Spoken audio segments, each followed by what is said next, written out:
كورة على السريع.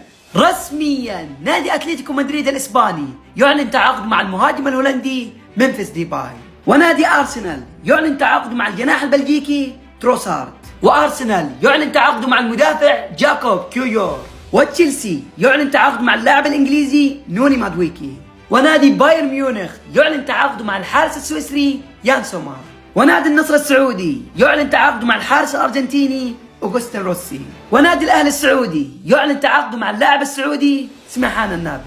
ونادي الهلال يعلن اعارة اللاعب البرازيلي بيريرا لنادي الوحدة الاماراتي. وبحسب الصحفي الموثوق روميرو، ليونيل ميسي لا ينوي تجديد عقده مع نادي باريس سان جيرمان. ونادي الهلال السعودي يريد حسم صفقة ميسي في اسرع وقت.